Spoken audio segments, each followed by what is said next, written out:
incumbent leader who says that he is in office legally. So, I mean, presumably the stalemate politically is unmoved at the moment, isn't it? There's no sign that anything is going to be resolved imminently. No, and that's where the problem is. The people are first losing hope that there would be a quick resolution to the political crisis in their country. Logo Bagbo and Alassane Ouattara have both been invited to a summit in Addis Ababa on Thursday. African leaders say that is where they will propose a solution to the Ivorian crisis. However, many people here are not hopeful of a quick resolution because both sides are still digging in and none seem to be wanting to compromise at the moment. And this is raising fears that there could be a possibility of a reignition of civil war in this country. OK, Mohamed Addo, thank you very much indeed for bringing us the very latest there from Abidjan. The trial of the former French president, Jacques Chirac, has been suspended until at least June. He's facing corruption charges involving fake jobs from when he was Paris mayor. The case has been deferred pending a ruling over whether the alleged offences were committed too long ago for him to be tried.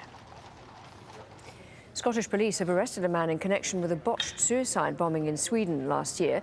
A 29-year-old man was the only person killed when the explosive belt he was wearing went off prematurely in a crowded shopping area in Stockholm in December.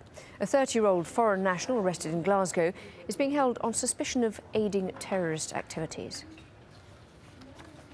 Tunisia has a new cabinet, the third since the overthrow of President Ben Ali in January, and they've disbanded the country's secret police unit. Interim Prime Minister Beji Caid al-Sebsi named the new ministers on Monday. Sebsi said they were chosen in the public interest to see the country through until the July elections. It's International Women's Day, a celebration of the economic, political and social achievements of women. Kenya's Maasai women are some of the most marginalised in the country, with limited access to education.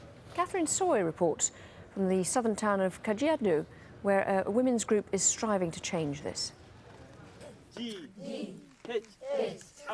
In the dry and desolate landscape of Kenya's south, under the scorching sun, Maasai women, their children and grandchildren learn the alphabet. The women meet here once every month to learn how to read, write and count. Literacy levels among the Maasai community are still very low. For many, that means circumcision, early marriages and the denial of basic rights, even the right to inherit property. Women from this part of the country have been marginalized for so long, but these ones here are determined to change the odds, and they believe that education, no matter how basic, is a key to their empowerment. Jane Lanoy escaped circumcision at a young age. She returned in 2004 to help women stand up for their rights. It was not easy. I'm a woman, and I'm supposed to be in the community to be very silent, to be seen, but not to be heard.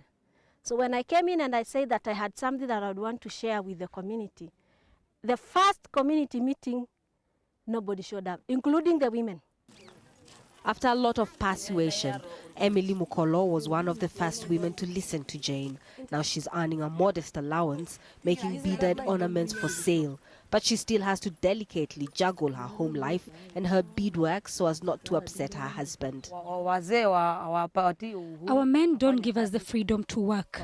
Even now, we have household chores from dawn to dusk and have to carry our beads everywhere in case we get a little time in between the chores. This has, however, not deterred the women here, all 130 of them, all with a passion to change a culture that has for so many years relegated them to the sidelines. Catherine Soy, AlJazeera, Kajiado, Southern Kenya.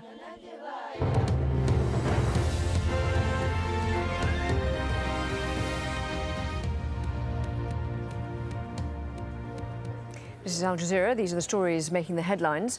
The head of Libya's opposition National Council says the Libyan leader must stop the bombing and leave the country within 72 hours. In return, the opposition says that they'll guarantee he won't be prosecuted under Libyan law. There's been intense fighting in the oil city of Ras Lanouf. Witnesses say Gaddafi's forces have launched at least 6 airstrikes in the area, and there are reports that his forces are using tanks and aircraft to attack the town of Zawiya. And in Ben Jawad, rebels are coming under heavy artillery fire. Britain and France are pushing ahead with plans for a UN-backed no-fly zone over Libya. But China said Libya's sovereignty must be respected, suggesting it might veto any potential resolution. In Yemen, at least 3 inmates have been killed and dozens injured during clashes with police at a prison in the capital Sana'a. Around 2,000 prisoners have joined the protests across the country, calling for the removal of President Ali Abdullah Saleh. Former Iranian President Akbar Hashemi Rafsanjani has lost his position as head of the powerful state clerical body which chooses Iran's supreme leader. Rafsanjani has been accused of being too close to the reformist opposition. He'd been head of the 86-member Assembly of Experts since 2007. A criminal court in Egypt has upheld a travel ban on the ousted President Hosni Mubarak. The decision prevents Mubarak and his family from leaving Egypt. Their financial assets and property in Egypt have also been frozen. Police in Pakistan have arrested a man over a bomb blast that's killed at least 25 people. Officials say the man may also have been involved in a 2009 attack on a Sri Lankan cricket team. In Côte d'Ivoire, hundreds of people are protesting against the killing of 7 women who were shot by soldiers during a march last week. They'd been demonstrating against the incumbent leader Laurent Gbagbo.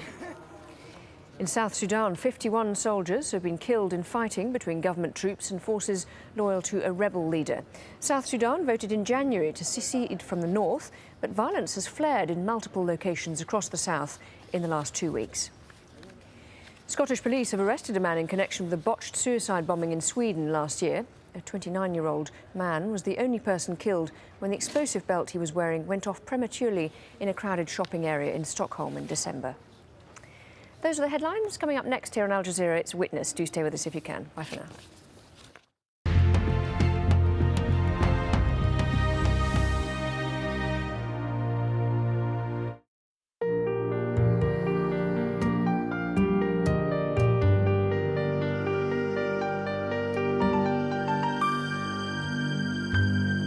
Hello and welcome to Witness, where we bring you personal stories from around the world. I'm Rida Fakhri. Most of us know that the establishment of the State of Israel brought Jews from all over the world to the new homeland. What may be less well known is that some Arab Jews from the surrounding states were amongst these immigrants. In 1948, a group of Jewish musicians from Baghdad and Cairo arrived in Tel Aviv. They were masters of Arabic music, but they found that their music was not valued in their new homeland, and the ongoing Arab-Israeli war left no room for their identity as Arab Jews. A small cafe became the one place where their music and culture could survive. Today's film by Duki Dror brings us the memories and stories of this charming group of now old men. Their memories, photographs and bits of old film transport us back in time and give us a taste of the lives of these Jewish Arab musicians at Cafe Noah.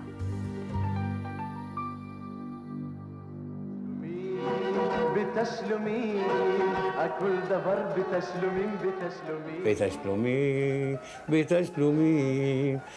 دبر بتسلمي